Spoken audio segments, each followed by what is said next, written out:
Matthew. Just right now we are only 2 people. We are expecting more to come this afternoon and tomorrow afternoon. But Okay. for the moment, there is me, Matthew, and Emmanuel. Hello.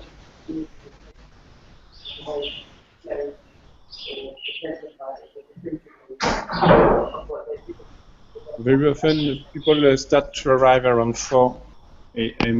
here. Cool. So for UTC time, I think it's around.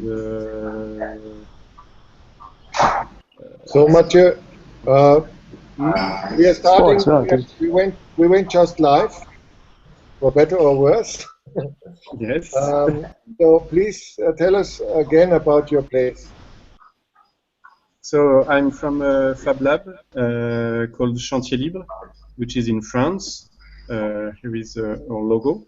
So we are a non-profit organization, and we are focusing on open source softwares and open source hardware. So most of the machines we have here are open source. We are trying this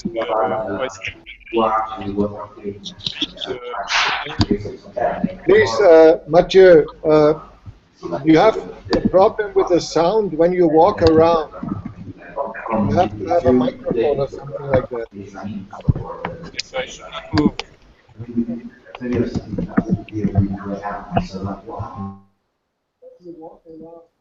Okay. So if I don't move like that, Yeah. So you can mute your microphone and just give us a short walkthrough, and then afterwards you talk again.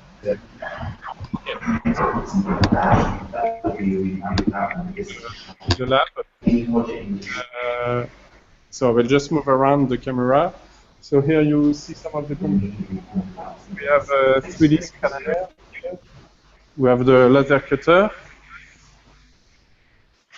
and the 3D printers. And then in the other part of the lab, we have the machines. So some of the tools, we'll do some welding for the shredder today, wood machine, and the mill for metal. And here, okay, we will not use it. We have a CNC machine. So I don't know if you got the sound on the images. Yeah. And you get sound and images now clearly. Thank you. Okay. And during those 2 days, we will build a fil extruder for extruding plastic filament for 3D printing, which is open hardware, and the shredder from precious plastic, so that we can recycle our own printings, failure, and produce our own 3D printing filaments with waste, plastic waste. Mm-hmm. So that's the aim of the 2 days. So I'm not sure we will finish everything, but at least we will give it a good start. Super. So I don't know if you need more details or about what we will do. Well, yes, of course. Okay. So for the extruder, there are 2 parts. There is the extruder itself that we bought it in a kit. So we'll just have to assemble it. And there is the winder to wind the filament. We bought only the electronics. So during these 2 days, we'll 3D print on the laser cut the missing parts and try to start to make it work.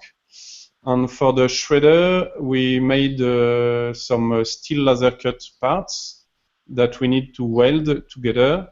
And we will not have the engine yet, the electric engine, to make it work. But we hope to have the metal parts assembled tomorrow afternoon. So I think in the hangout tomorrow, we will have much more things to show, because some of the parts will be well done. So, but for today, we were just starting around. Mm-hmm. Okay. I don't know if you need more information. So.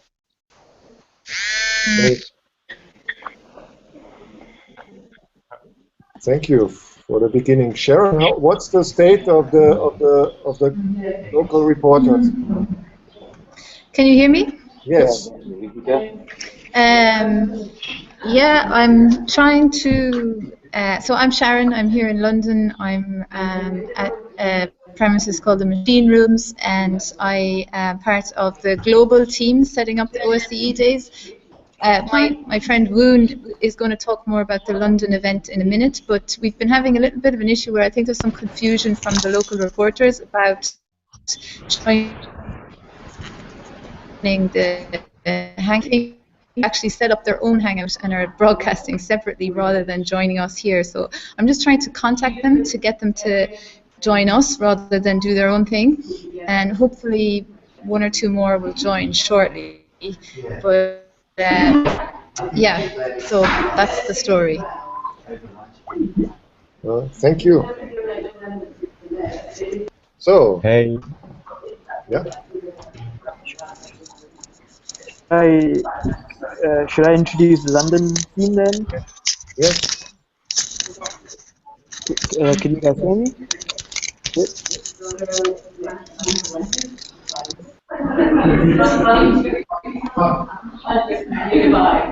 Yeah. So my name is Woon. I'm here as part of the London reporting, and we are here at the Machines Room. It's a maker space. Quickly turn around to so you guys see what's happening. So we started about 3 hours ago. So group, quite a small group of us. We've got about 12 of us here. And so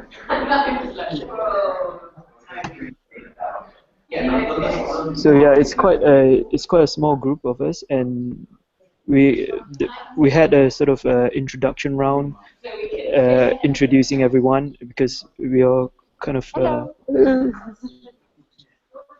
so right now we're actually just breaking for lunch.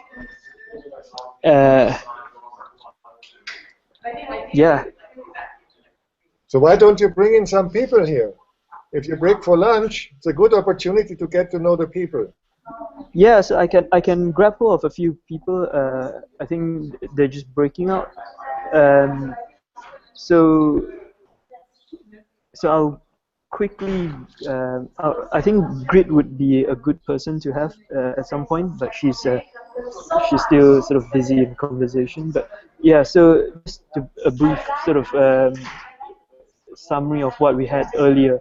We had our introduction. We had a bit of a. So this is our second time organizing this. So actually, a lot of us have been here last year as well, and it's been a really good network, a sort of connected network of people to to get together and to sort of reconnect since last year, and so. So we had actually two separate talks earlier this morning. So Grit Hartong, she's been talking about her research into circular maker spaces. So how to make the circular economy thinking. How do we sort of how we consider that in maker spaces. So there's a lot of consideration on the sort of the practices within the spaces. How do we encourage the startups or the people with the new ideas to start thinking around reusing their products or recycling their products at the end of their lives, or sort of thinking of different models, and also considering the sort of energy use when we are thinking about open sourcing or sort of the sort of digital side of their products. So that's kind of happening, and then also we have Tristan Lee, who is that guy in the red top.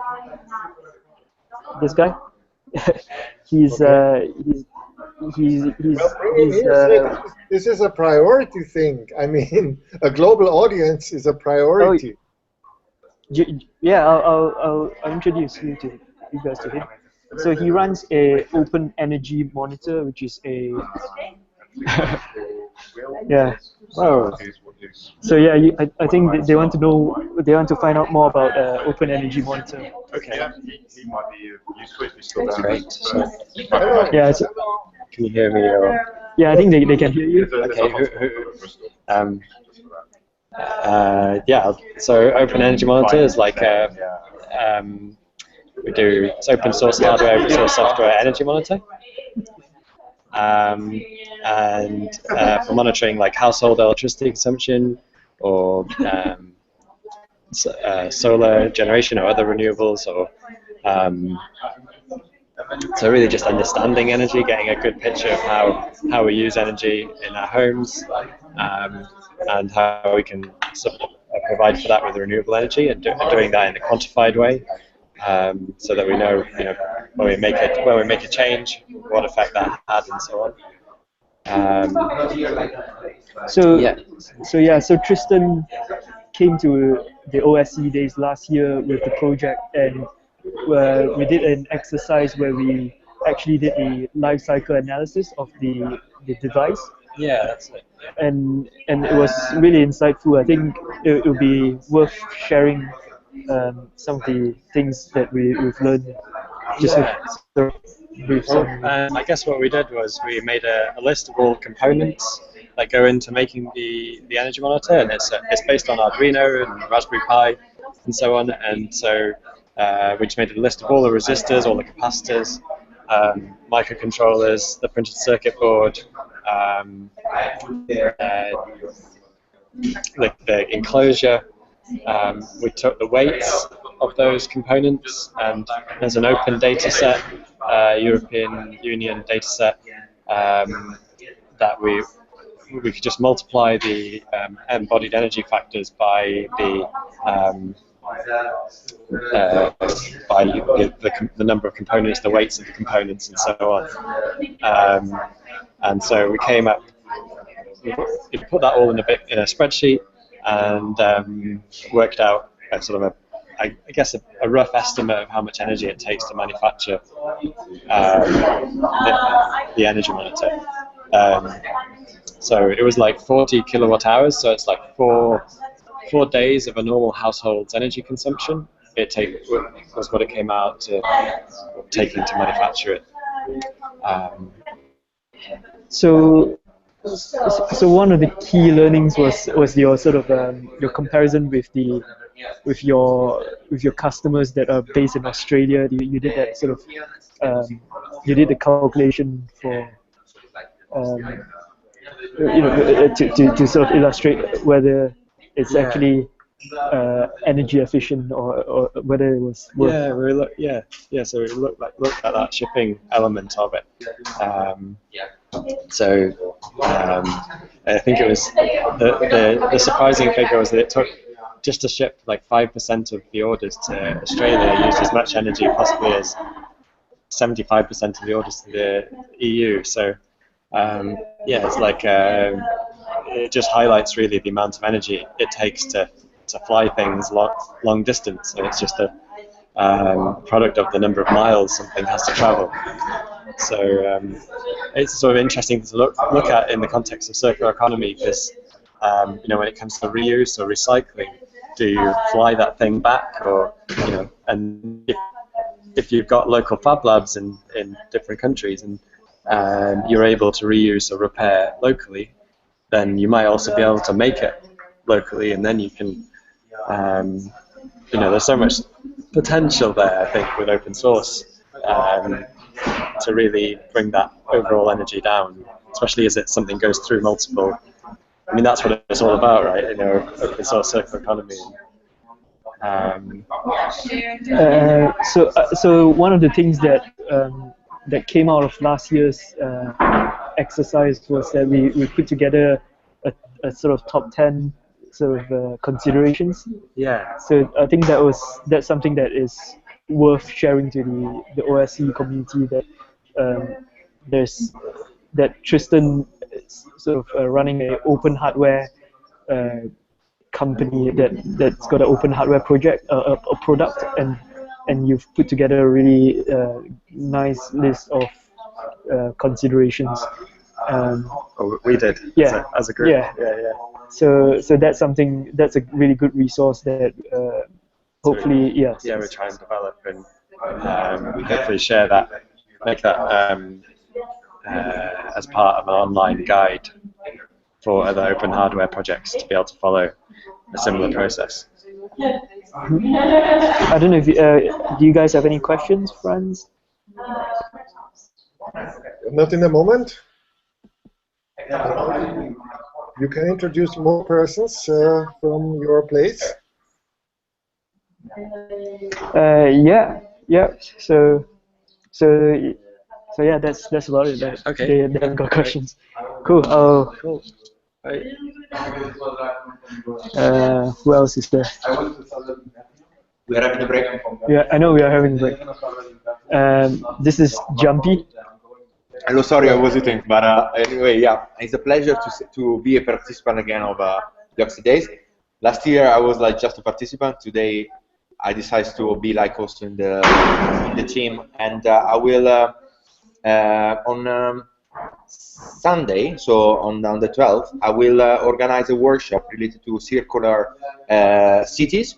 So what we are going to do with the group that we are going to have, probably hopefully 20-25 people, we are going to try to do a future search, a compressed future search sustainability workshop. So we are going to think about it before we are going to reflect about our past and the present trends. Then after that, we are going to talk for 2-3 hours only how to build actions, an action plan for to write an open letter to the new mayor of London, and of like action that we can do in open sources and circular economy. So it will be quite an intense 5 hours.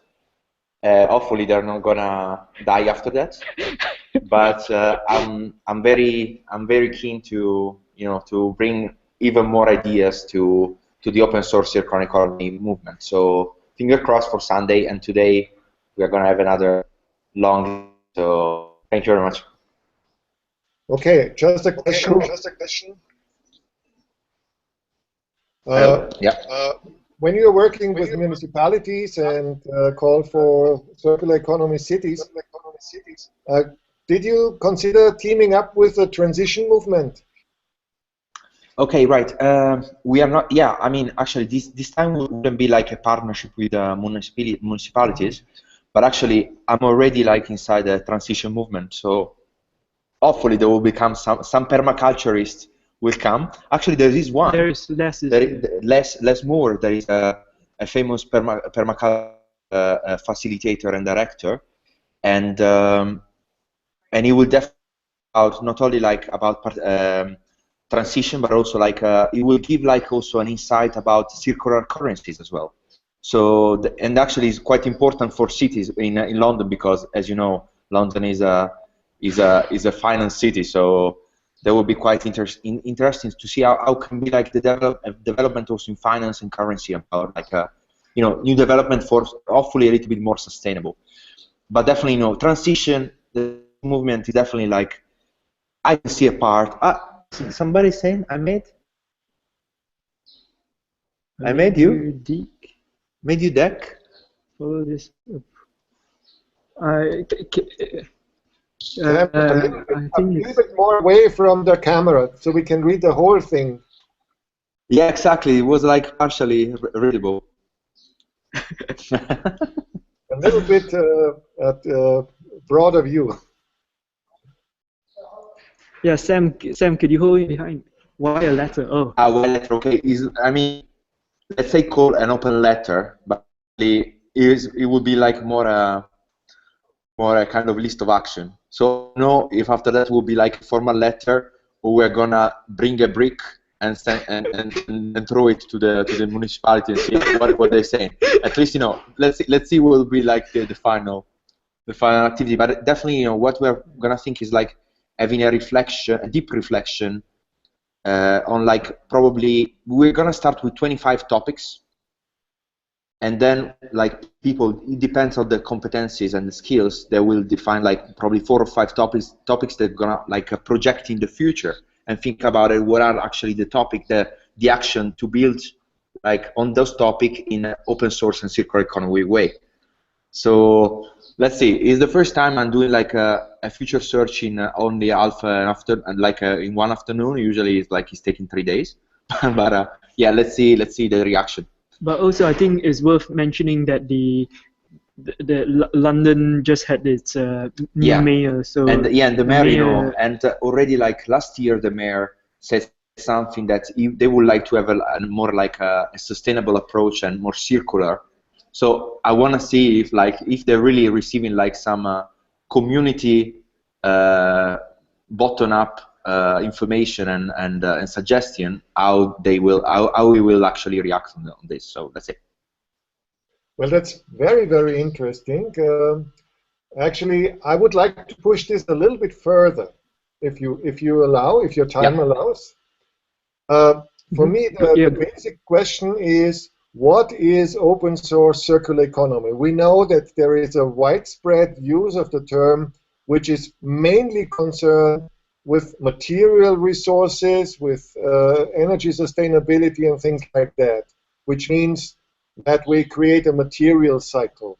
But in fact, when you just mentioned currencies, we see a new and interesting field opening up, which is more the human cycle. I mean, and this is really something very interesting. A circular economy, if I compare it with the transition model of reconomy, which is coming back to the local and using the productive forces of local connections. A circular economy can be achieved if there is a kind of sort of local interaction, that the work of one person supports another person. And not only the materials are circulating, but also the products, which means you have the chance to work on the basis of local currencies, or even better than that, work on the basis of a gift economy, which means we have a cycle of cooperation and people are supporting each other, and we get more and more independent by using tools, by using all these productive resources from global repositories. So I just wonder how much this social vision of circular economy plays a role in your considerations, because it's probably very strong in the transition movement to think about that. Mm-hmm. Yes, it's absolutely a key drive, and actually in the 25 starting topics, there were actually like exactly something like also like one of the topics is actually community and community interaction, and I mean it's like probably like because the circular economy started probably thinking about products, there are still a lot of people that are still remaining thinking about products in general. That's why it's so popular between makers. But actually, you know, that's why it's so important to reconnect it with like other like school of thought that we had probably also in the early like late 90s, like the Agenda 21, that it was like really focused on connection. And definitely, you know, the transition movement showed that. And you know, exactly, you were saying about the gift school that in France is so popular, and here is not so well known, I have to say, in Britain. But you know, they're very strong in transition town. So let's see. I mean, it's like I'm very curious. Sometimes I don't know if I'm more like scared of what is gonna happen on Sunday, or more like curious and you know and excited. So, but in the same time, you know, it's like it's a very good opportunity to have a very good 5 hours conversation about interesting topics with interesting people. So let's see. Anyway, I'm gonna let again like back to Woon, that's gonna continue to explain the rest. It was a pleasure to meet you, and I will definitely know. We're gonna maybe see again like Yeah, in the we're next gonna 2 have days. yeah, another hangout. Take care and enjoy the OSCEdays. Thank you very much. Thank you. Good. Oh, something's frozen here. Oh.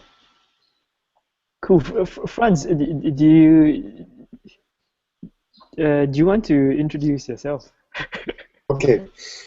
Well, thank you very much for that opportunity.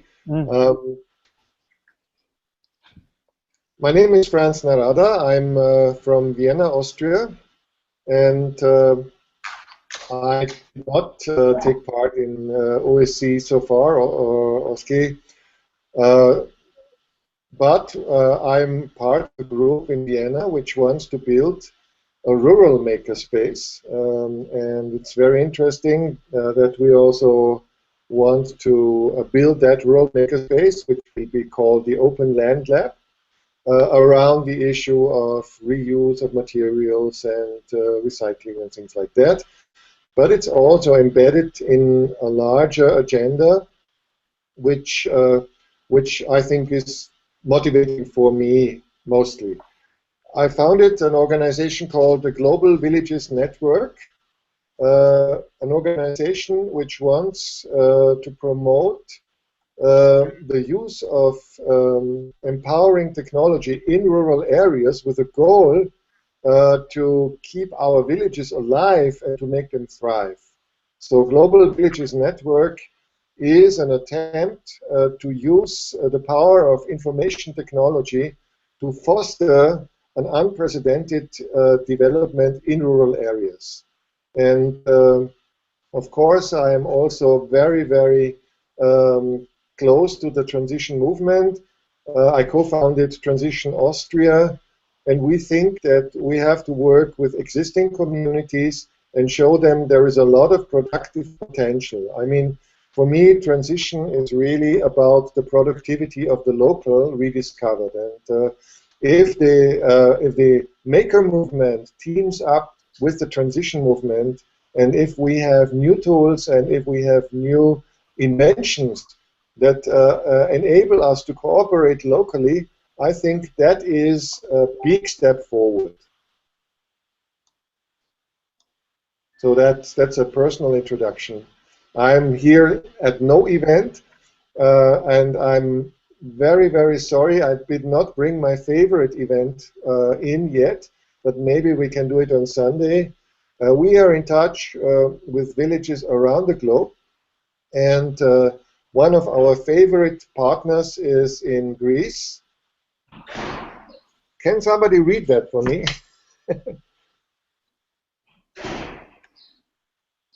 Sam, what did you... So Sam is saying, what are the specific challenges for a rural makerspace? Are there existing examples to learn from? Yes, of course. There is the open source ecology factor eFarm by Marcin Jakubowski with his global village construction set in Missouri, for example, and some of the spin-offs. And they have very ambitious goals. They want to build, actually want to build a set of 40 tools to maintain a rural civilization or a village civilization. So they want to create tools like a tractor, of course, or they have already created tools like a tractor. I think it's now the fourth version of it. The Liberator tractor. There is an earth brick building machine. There is attempts to create also materials for working with metal. There is already a torch table, and they want to go into the reuse and recycling of metal. So what is this all about, and what relates to Sam's questions? The tools that they are working on really relate to the question of survival. So it's not just tinkering, it's really building stuff that enables us to put our life on a new foundation. So far, this is a very how should I say, not very widespread model. There are, though, other places which go in similar directions. This spring I was in Tamera. There is the Solar Power Village. Tamera is a community founded by Germans in Portugal, in southern Portugal, and they are working also with solar energy. They are working with tools that harvest solar energy. For example, Scheffler mirrors. They are working also with biogas, open source biogas, household-sized biogas reactors. Yeah, it's a very interesting concept that you can scale that biogas use down. And they also built a very, very exciting prototype of a greenhouse, which is technologically very sophisticated. But, and here comes the big but, this is still not so open source as I wish it to see.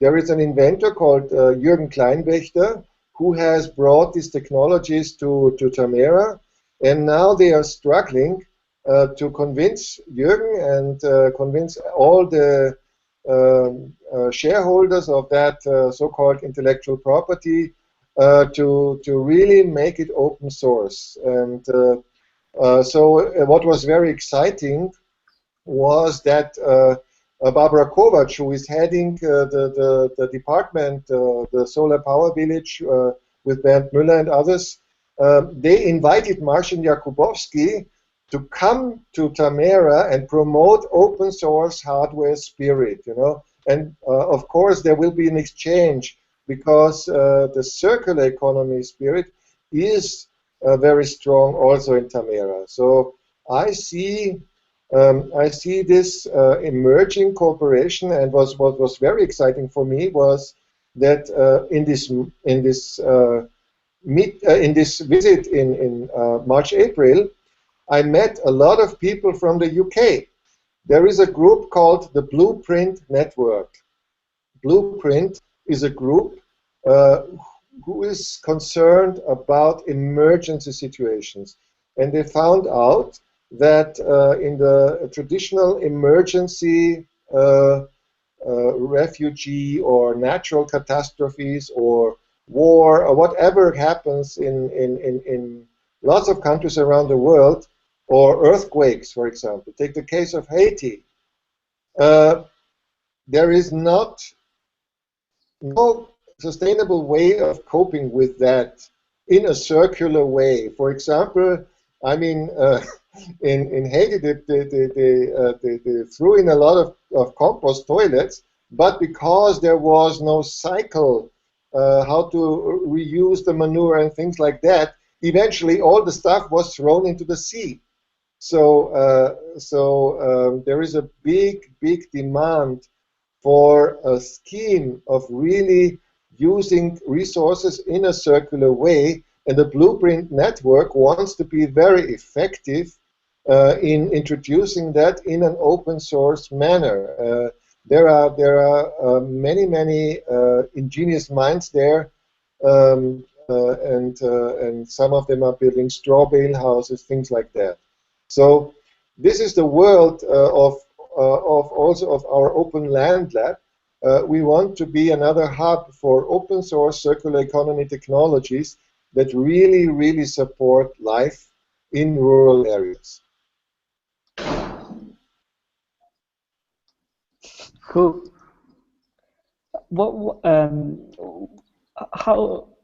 How connected is the transition network, do you think, as a, like, in terms of the global movement?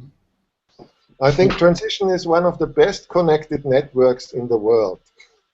For example, I give you an example.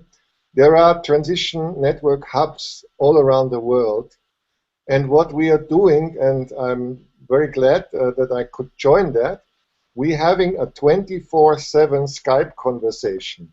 We are practically connected every moment. So this is and now one of the big things that we are working on now is the promotion of the film tomorrow, because this film really is one of the best insights into the future of our civilization and into the powers that we all share to shape this future together.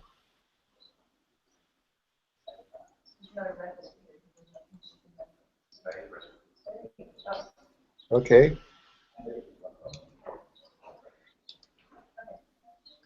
Another question to Mathieu. Can somebody read it? Matthew, are you in touch with the Precious Plastic team in Berlin or elsewhere? No, not exactly. We just registered on their website. In fact, it's just not so long ago we discovered the Precious Plastic project. We were looking for an open source shredder for a long time, and that was the only part that was missing for us to recycle all our plastic. And one day, one of the members of the Fab Lab said, "Oh, I found a nice project," and we said, "Okay, that's wonderful." And we just connected on the website, but we didn't exchange really with them.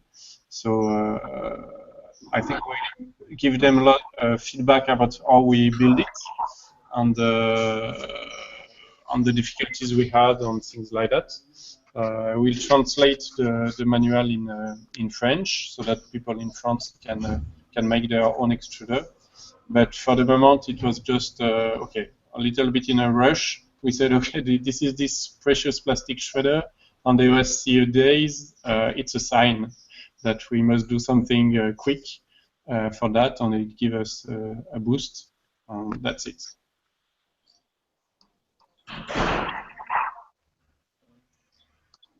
I don't know if it answered your question. Yes.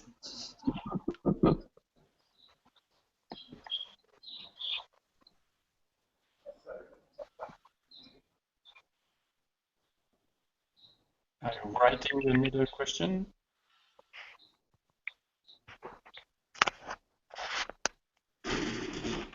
Okay.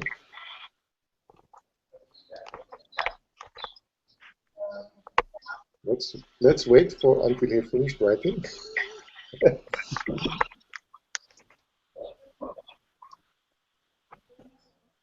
What are you all? So, what are you all looking forward to for OSCEdays? So one of the things that we have here in London is that we have quite a lot of experts in the governance side of things. So we got someone with knowledge of running. So he's got software expertise, but also he's been working with global organizations, and so he's started a community. Don't actually know what's the community called. Yeah, but he's got a lot of experience building sort of using top-down approach to build something from a global level and sort of filter it down. And so he's looking at the open source side of organizational structures. So yeah, and we got quite a lot of we got Eddie Capstick, who's been part of the Make Sense community. They are a group of social entrepreneurs, and so one of the key things that we are looking at is organizational structures. So personally, my background, well, my background in my previous career is in insurance, very unrelated to what I'm doing right now, but I'm kind of looking at the digital and web space, specifically the clean web movement.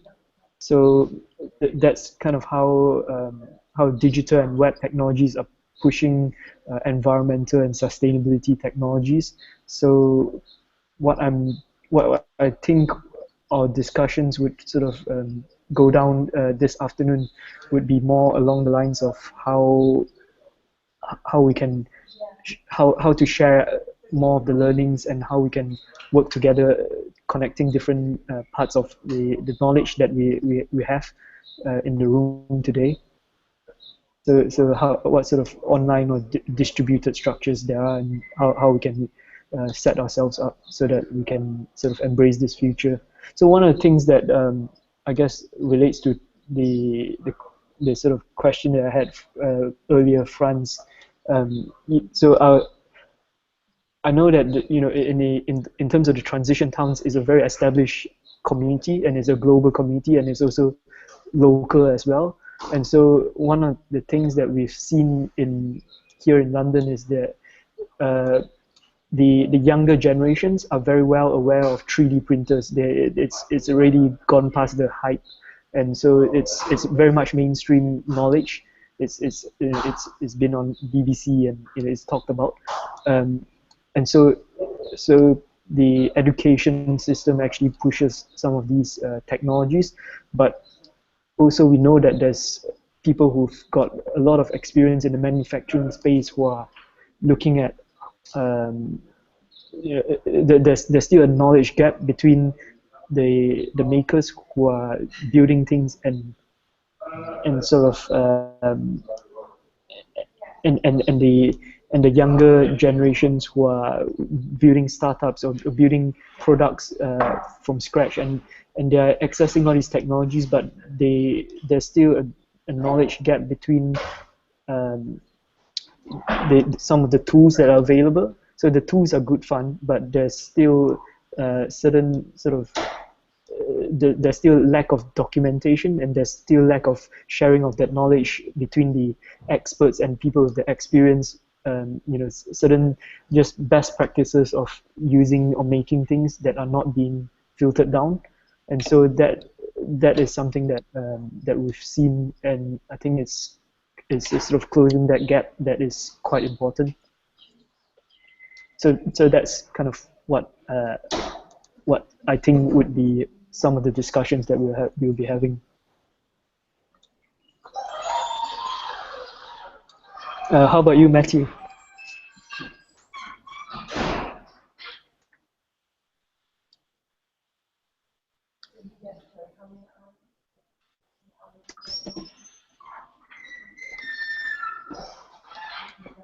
Mathieu, what are you expecting from OSCE Days? Matthew, we can't hear you. Oh.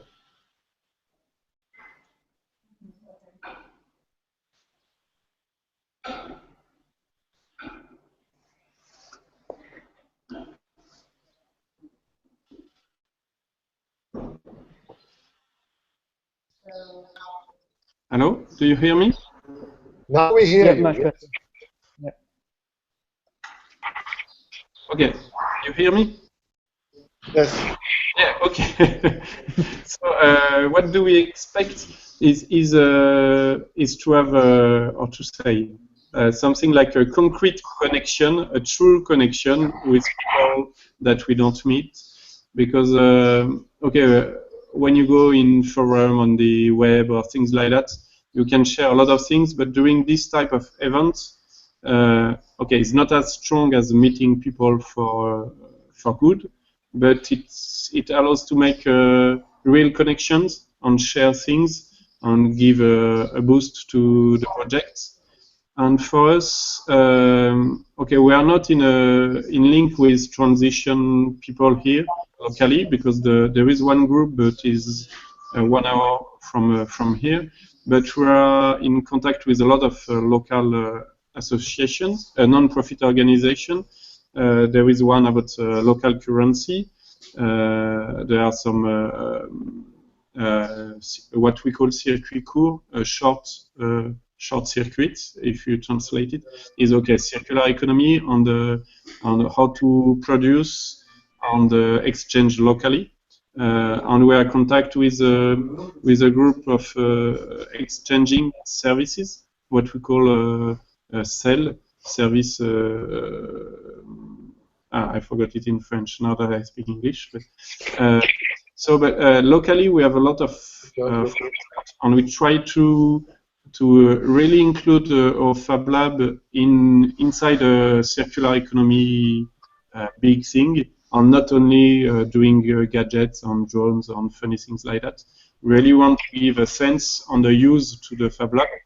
And this OSCEdays, we saw it really like something we wanted to participate, because we believe that Fab Labs can make a lot of things for circular economy, and we believe in open source hardware and free software.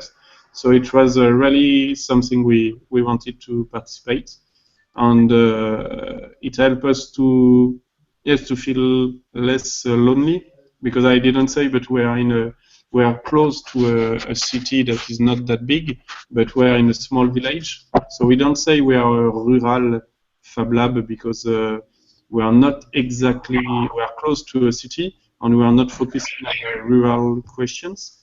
But in fact, we are in a small village, and it's not that easy to connect to other makerspaces, Fab Labs around the world. And I believe this type of events allow us to really make true contacts. So that's it, I think.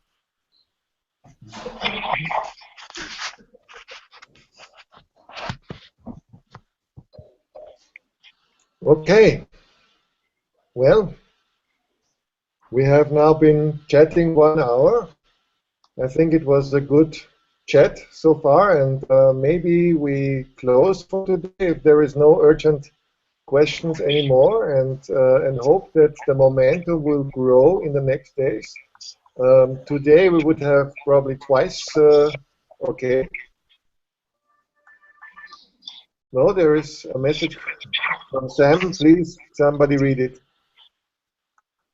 Yeah, Sam is saying he'll share more from Berlin on Sunday. Yeah. And he wishes us all a great OSCEdays. Okay. Thank you, Sam. Thank you, everybody. Okay, see you tomorrow. See you tomorrow. Nice chatting, everyone. Okay. Bye.